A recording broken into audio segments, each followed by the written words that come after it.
physiology of pregnancy and particularly the maternal body responses to pregnancy at different organ system levels. Previously, we have seen in the previous sessions the fertilization, implantation, placenta, hormones, and fetoplacental unit. And this session is now aimed at discussing the maternal body responses to pregnancy. So, the responses of mother body to pregnancy are made to ensure increased availability of precursors for hormone production in fetal placental metabolism, improved transport capacity, better maternal fetal exchange, and removal of additional waste products coming from the fetal metabolism. So the whole body systems will be adapted to supply better nutrients and oxygen to the fetus and remove the excretory waste products from them as well.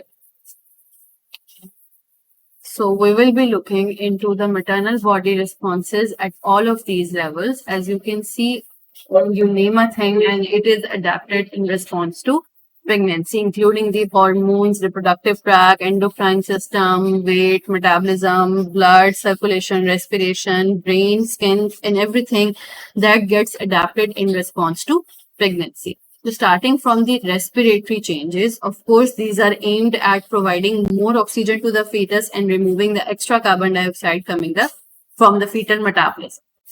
So it is going to have an increased metabolic rate, plus the effect of progesterone action on the respiratory center, which stimulates the respiratory center, the effect of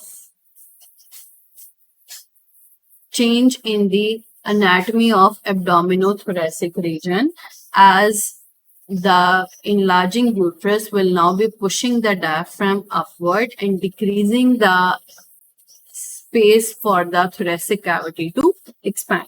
So the body is responding to all of these changes by increasing the minute ventilation. What is minute ventilation? If you recall your respiratory system knowledge, minute ventilation is the respiratory rate multiplied by the tidal volume. This is minute ventilation. So for example, if 1 minute you are respiring 12 times and the tidal volume is 500, this is going to be, I think, 6 liters your minute ventilation. During pregnancy, the minute ventilation will increase by, increasing the tidal volume as well as increasing the respiratory rate.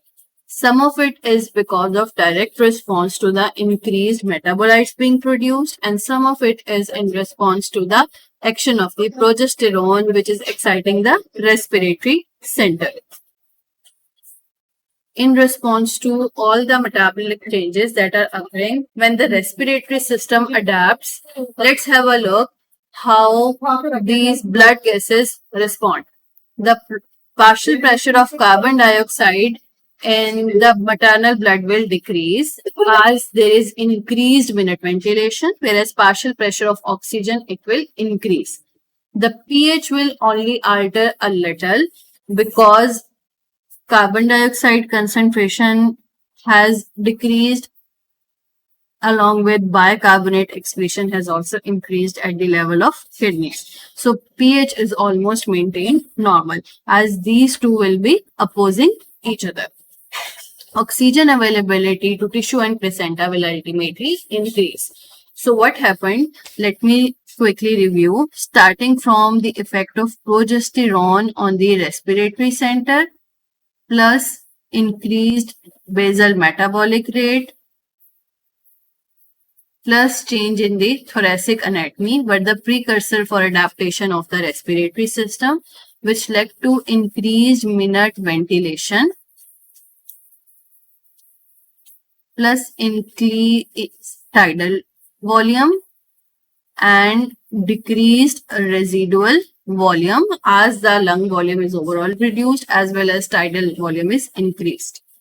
And because of this adaptation, ultimately partial pressure of oxygen increased, partial pressure of carbon dioxide decreased, but pH remained normal because to compensate for this, bicarbonate excretion was also increased. The ultimate result is increased availability of oxygen to the tissues as well as placenta. Also, the double Bohr's effect is working at the level of placental circulation, as I discussed with you in the previous session. Bohr's effect say that hemoglobin is less capable of carrying oxygen if there is a high carbon dioxide. High carbon dioxide, less uptake of oxygen, and vice versa. That is low carbon dioxide, high uptake of oxygen. So this is what happens at the level of placenta. The carbon dioxide is released into the maternal blood. When the fetal's blood has low carbon dioxide, it uptakes a higher level of oxygen as compared to the maternal hemoglobin. So this is the benefit of Bohr system at the level of placental circulation. Now, oxygenation during pregnancy, there is an increase in 2,3-diphosphoglycerate level in the maternal RBCs. 2,3-diphosphoglycerate preferentially binds to the deoxygenated hemoglobin beta chains, thus promoting the release of oxygen from the red cells at the lower level of hemoglobin saturation. So again, facilitating the shift of oxygen from the maternal blood to the fetal blood at the level of placenta, as this is decreasing the capability of maternal hemoglobin to uphold oxygen and shifting the oxygen hemoglobin dissociation curve to the right. In fetal hemoglobin, the beta chains are replaced by the gamma chains, which has a higher capability to bind oxygen, thus shifting the hemoglobin oxygen dissociation curve to the left relative to the maternal hemoglobin. So if we get back to this, the maternal, if we consider this was the normal adult hemoglobin dissociation curve, in maternal hemoglobin, it was shifted to the right because of increased 2,3-diphosphoglycerate, and in fetal hemoglobin, it was shifted to the left because of the hemoglobin F. So overall, upholding capacity of fetal hemoglobin becomes more and maternal hemoglobin decreases, thus providing more oxygen available to the fetus. Now the changes in the circulatory system during pregnancy. Now the blood supply has to be more efficient, as it has to provide another organ system, that is the placental circulation, which was previously needed. So the circulatory system has to adapt to this volume, to the circulatory overload that occur and the cardiac manifestations in response to this overload. Starting from the change in the overall volume of the blood, you can see with the pregnancy at the end of around the third trimester, the volume has much increased. Expansion of the extracellular fluid volume begins at early pregnancy and at plateau at 32 to 34 weeks of pregnancy. Responsible for this are increase in the aldosterone and estrogen. Aldosterone and estrogen both are responsible for enhancing the retention of sodium in water. Bone marrow has also become more active, producing more blood cells. At the time of birth, mother has approximately 1 to 2 liters of extra blood in her circulatory system, leading to this volume overload. So the blood volume increases much more than the blood cells, leading to relative deficiency of hemoglobin, hematocrit, and serum proteins. That is why relative anemia and relative hypoalbuminemia may also be presented. And because of increased total blood volume, however, the blood flow is overall increased, increasing the stroke volume, placental flow, and the renal blood flow as well. Hematological changes that we observed after this volume overload is relative decrease in the hemoglobin, hematocrit concentration, folate and protein concentration, creatinine, urea, uric acid, and protein S activity, whereas increase occurs in the erythrocyte sedimentation rate, alkaline phosphatase, fibrinogen concentration, protein C resistance, and clotting factors.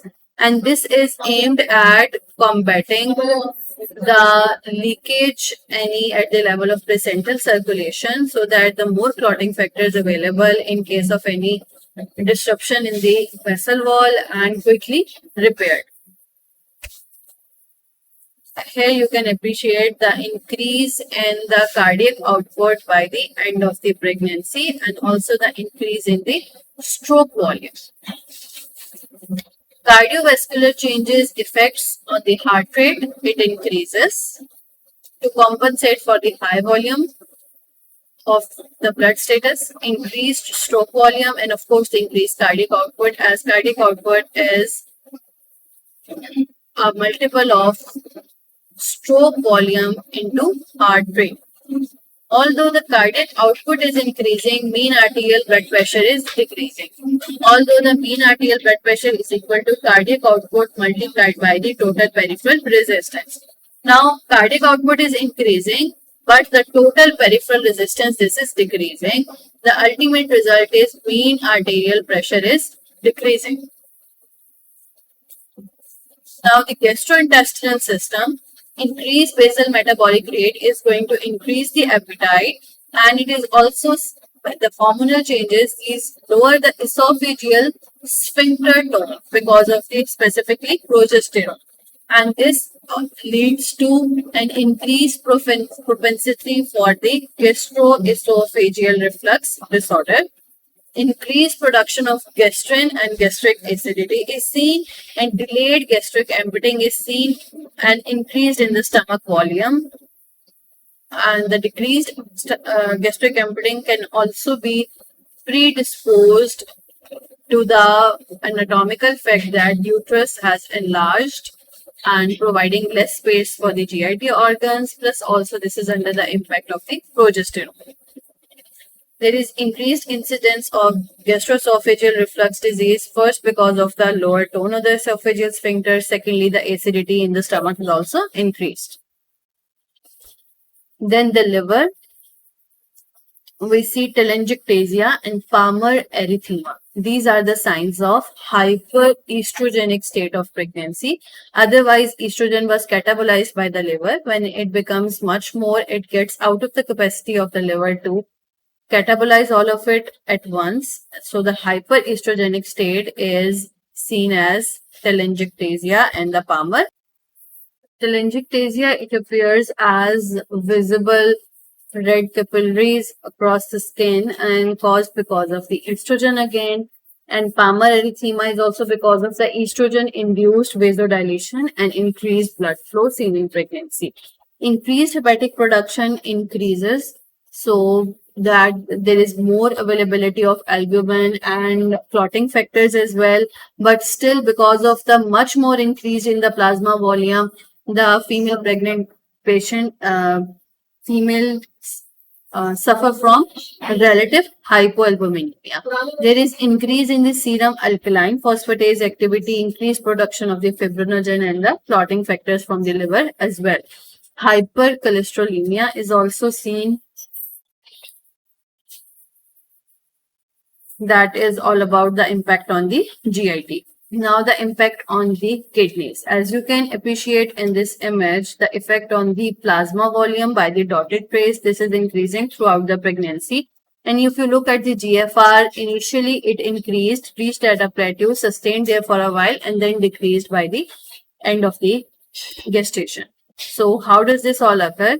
The renal tubules overall reabsorptive capacity is increased for different electrolytes under the influence of estrogen and aldosterone.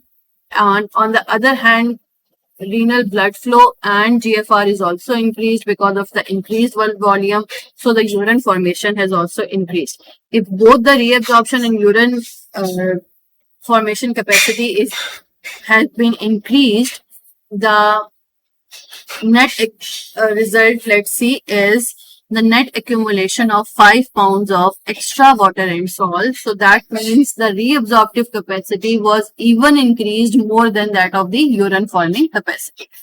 And why the urine forming capacity was increased? Because of increased fluid intake, increased load of excretory products, increased blood flow because of the renal blood vasodilation, increased GFR because of the increased blood volume overall. So although the urine formation is increased, but reabsorptive capacity has also increased, and the net result is retention of extra fluid and water, as you can appreciate by the increase in the plasma volume in this image as well.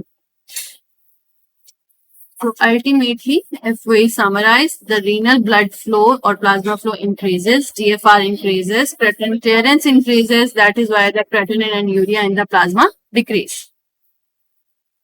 Glycosuria in pregnancy is normal even if the serum glucose concentration is less than 180 milligrams per deciliter. Still, the glucose may start appearing normally in the urine as the reabsorptive capacity of the glucose by the renal tubules is decreased.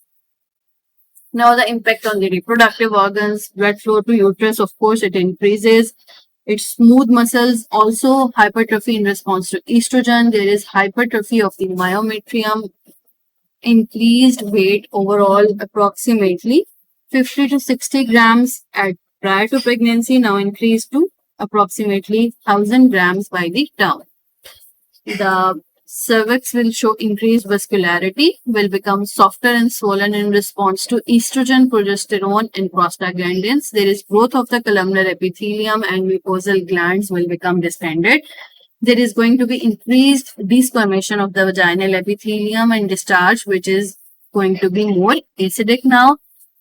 The lactation preparation will be by the deposition of fatty glandular tissue and ductal tissue in response to estrogen, and lobular tissue and alveolar tissue in response to progesterone, and human placental lactogen. Prolactin is essential for stimulation of milk secretion, but throughout the pregnancy, this is being inhibited by the estrogen and progesterone. Why increased prolactin concentration during pregnancy does not result in lactation? The answer is simple: because of its antagonization by the estrogen and also somewhat by the progesterone at the receptor level. Weight gain is because of deposition of fat as well as fetus, amniotic fluid, uterus, breasts, increase in size, extra fluid accumulation. Metabolism is increased approximately 15% because of the increased hormones as well, thyroxine, adrenocortical and sex hormones, nutrition. There is especially increased requirement of iron, calcium and vitamin D. There is going to be a problem with the concentration and memory as well, greater tolerance of pain because of release of beta endorphins, change in the perception of odor is normal. There is going to be skin changes as well, including hyperpigmentation, hirsutism, increased sebaceous gland activity that can lead to acne, stria gravidarum because of the thinning of the skin under the influence of estrogen. Amniotic fluid, normal amount is 500 ml to 1 liter. It is secreted by the fetal kidneys and is absorbed by the GIT and lung of the fetus. So it is continuously being replaced. Some formation and absorption also occur by the membranes and directly through the amniotic membrane. Now the clinical correlation, the most important one, the preeclampsia. Sometimes the maternal body may maladapt, which can lead to the appearance of preeclampsia, and this develops during the last few months of pregnancy.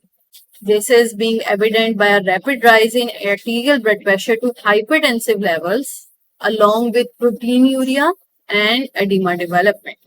And if these all are satisfied, we can label it preeclampsia. So what causes preeclampsia? There are different theories. Some say it might be because of excessive secretion of certain hormones by the placenta or adrenal gland. It is maybe autoimmunity or allergy to the fetus in the mother, or maybe because of something wrong with the placental vasculature. The theory is it is initiated by insufficient blood supply to placenta, in response to which the placenta release toxic substances which are spread throughout the vasculature of the mother, leading to the vasospasm that will decrease the blood flow to the kidneys as well. The kidneys will respond by retention of more salt and water, which will ultimately result in a higher blood pressure. There are other theories of causation as well, including the release of some factors which are pro-angiogenic, transmembrane factors, and some pro-angiogenic factors. Increase or decrease in these levels can also lead to development of preeclampsia, although this is still under further exploration. While there is the extreme case of preeclampsia may convert into eclampsia. This is manifested by vascular spasm throughout the body, clonic seizures, decreased urine output, malfunction of the liver, and extreme hypertension. Whereas in preeclampsia, this was hypertension plus proteinuria plus edema. If it is added on with seizures or multiple organ involvement like liver involvement, like CNS involvement in the form of the fits, we will call it eclampsia. It usually occurs shortly before the birth, and its only treatment is immediate termination of pregnancy. Rest are supportive treatments to decrease the blood pressure, like giving the vasodilators or magnesium sulfate to control the fits. Thank you very much.